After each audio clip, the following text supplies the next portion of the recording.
Hello दोस्तों, नमस्कार। मैं हूँ शिव कुमार त्यागी। कैसे हैं आप सब लोग? आज हम अपनी एक नई यात्रा पर आपको लेकर के चल रहे हैं। ये है खाटू श्याम जी। तो आप हमारे साथ बने रहिए। आज हम आपको खाटू श्याम जी के दर्शन कराएंगे। चैनल पर यदि नए हैं तो कृपया चैनल को सब्सक्राइब कर लीजिए, बेल आइकन दबा दीजिए ताकि हमारे वीडियो के नोटिफिकेशन आपको मिलते रहें। बड़ी खुशी की बात है कि हमारे divine adventure and entertainment channel के 10,000 से ऊपर सब्सक्राइबर हो चुके हैं। एक परिवार हमारा बढ़ रहा है। इसके लिए आप सभी को बहुत बहुत धन्यवाद।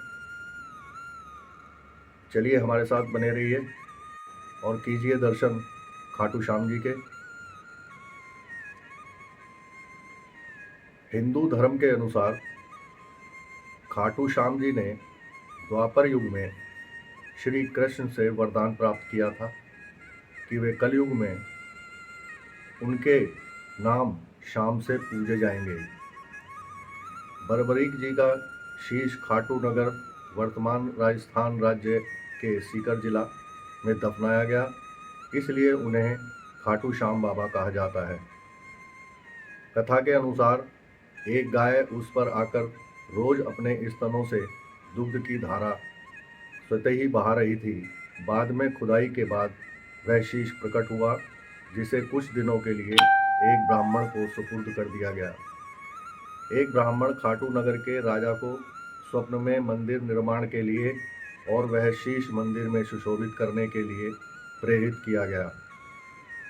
इसके बाद उस स्थान पर मंदिर का निर्माण किया गया और कार्तिक माह की एकादशी को शीश मंदिर में सुशोभित किया गया, जिसे बाबा श्याम के जन्मदिन के रूप में मनाया जाता है। मूल मंदिर 1027 ईस्वी में रूप सिंह चौहान और उनकी पत्नी नर्मदा कंवर द्वारा बनाया गया था। मारवाड़ के शासक ठाकुर के दीवान अभय सिंह ने ठाकुर के निर्देश पर सन 1720 ईस्वी में मंदिर का जीर्णोद्धार कराया। जयपुर से लगभग 80 किलोमीटर दूर राजस्थान के सीकर जिले में धार्मिक महत्व वाले गांव खाटू श्याम जी के दर्शन करने चाहिए। दिल में बिना शर्त आस्था के तीर्थयात्री आज भी भगवान ध्वज लेकर और देवता की स्तुति गाते हुए लंबी दूरी तक पैदल चलते हैं। आखिरकार यहाँ श्याम बाबा का घर है, जिसके बारे में कहा जाता है कि वे आपकी हर मनोकामना पूर्ण करते हैं। खाटू श्याम जी भगवान कृष्ण के ही नाम से पूजे जाते हैं। हिंदू धर्म में खाटू श्याम घटोत्कच के पुत्र बरबरीक का एक रूप है। कथा महासागर से शुरू होती है।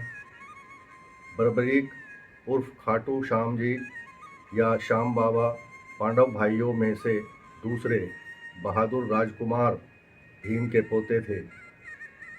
वह घटोत्कच का पुत्र था, जो भीम की एक पत्नी जगदम्बा के माध्यम से पैदा हुआ था। बचपन में भी बरबरीक बहुत साहसी योद्धा था। उन्होंने अपनी माँ से युद्ध कला सीखी। उनके कौशल से प्रसन्न होकर भगवान शिव ने उन्हें 3 अचूक बाण दिए। बाद में अग्नि देवता ने उन्हें धनुष प्रदान किया, जो उन्हें तीनों लोकों में विजयी बना देगा। जब बरबरीक को पांडवों और कौरवों के बीच भयंकर युद्ध के बारे में पता चला, तो उसने युद्ध में भाग लेने की इच्छा जताई। उसने अपनी माँ को वचन दिया कि वह उस पक्ष का साथ देगा जो हारेगा। जगदम्बा के चरणों को छूकर वह अपने 3 बाण और धनुष से सुसज्जित अपने नीले घोड़े पर सवार होकर चला गया। कृष्ण ने बरबरीक को उसकी ताकत का परीक्षण करने के लिए रोका। उन्होंने यह कहकर उसका मजाक उड़ाने की भी कोशिश की कि वह केवल 3 बाणों के साथ महान युद्ध में जा रहा है। बर्बरीक ने उत्तर दिया कि उसके सभी विरोधियों को नष्ट करने के लिए एक बाण पर्याप्त था। पहला बाण उन सभी चीज़ों को चिन्हित करने के लिए प्रयोग किया जाता है जिन्हें वह नष्ट करना चाहता है। यदि वह दूसरा बाण चलाता है तो वह उन सभी चीज़ों को चिन्हित कर देगा जिसे वह बचाना चाहता है, और तीसरा बाण छोड़ने पर यह उन सभी चीज़ों को नष्ट कर देगा जिन्हें चिन्हित किया गया है। भगवान कृष्ण ने उसे चुनौती दी कि वह जिस पीपल के पेड़ के नीचे खड़ा है उसके सभी पत्तों को बींध कर दिखाए। बर्बरीक ने चुनौती स्वीकार कर ली और बाण छोड़ने के लिए आंखें बंद करके ध्यान करने लगा। तब कृष्ण ने बर्बरीक की जानकारी के बिना पेड़ के एक पत्ते को तोड़कर उसे अपने पैर के नीचे रख दिया। जब बर्बरीक ने अपना पहला बाण छोड़ा तो उसने पेड़ के सभी पत्तों को चिन्हित किया और अनंत कृष्ण के पैर के चारों ओर चक्कर लगाना शुरू कर दिया। हैरान होकर कृष्ण ने बर्बरीक से पूछा कि बाण उसके पैरों के चारों ओर क्यों घूम रहा है। बर्बरीक ने समझाया कि उसके नीचे एक पत्ता होना चाहिए और बाण उसी पर निशाना लगा रहा था। बर्बरीक ने कृष्ण को सलाह दी कि यदि वे चोटिल नहीं होना चाहते तो उन्हें दूर चले जाना चाहिए।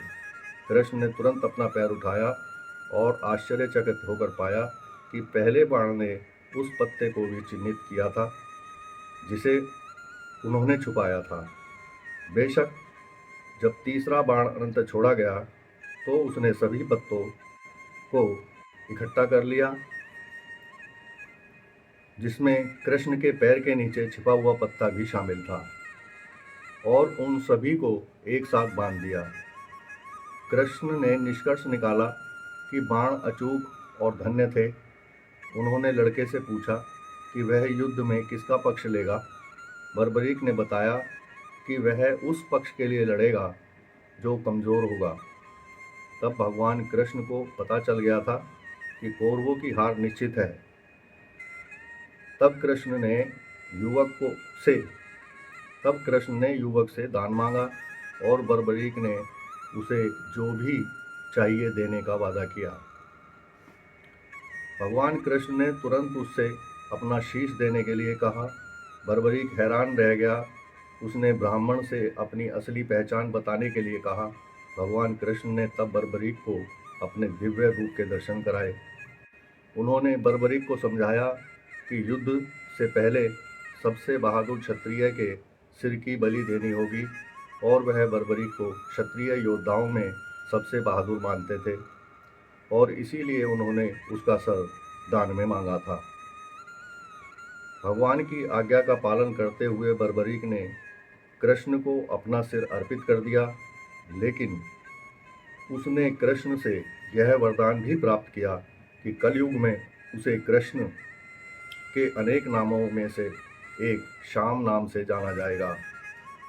कृष्ण ने न केवल उसे वरदान दिया बल्कि यह भी घोषित किया कि बर्बरीक के भक्तों को आशीर्वाद मिलेगा और उनकी सभी इच्छाएं पूर्ण होंगी। बस उसके नाम का उच्चारण करने मात्र से ही वह अपने हृदय की गहराइयों से उनका नाम ले लेंगे।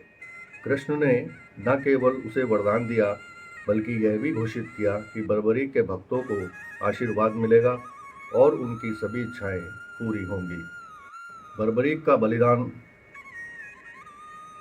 फाल्गुन माह के शुक्ल पक्ष की द्वादशी तिथि को हुआ।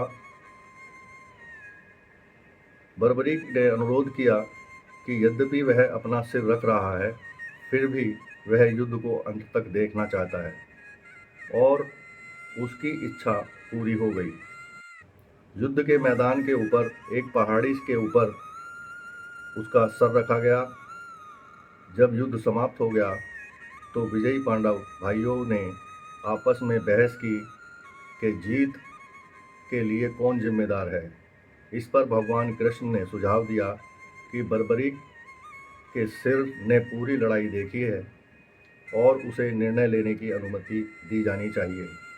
बर्बरीक के सिर ने कहा कि यह भगवान कृष्ण ही थे जो जीत के लिए जिम्मेदार हैं, क्योंकि उनकी सलाह, उपस्थिति और खेल योजना महत्वपूर्ण थी। ऐसा माना जाता है कि कुरुक्षेत्र की लड़ाई के कुछ साल बाद सिर को वर्तमान खाटू श्याम जी मंदिर के पास स्थित पवित्र तालाब में बरामद किया गया था।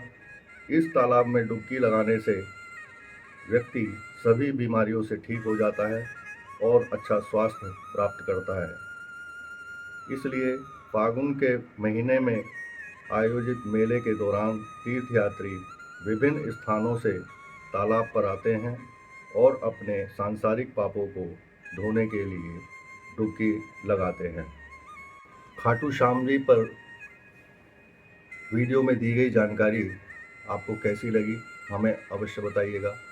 हम शीघ्र ही अपने नए वीडियो के साथ आपके समक्ष आएंगे।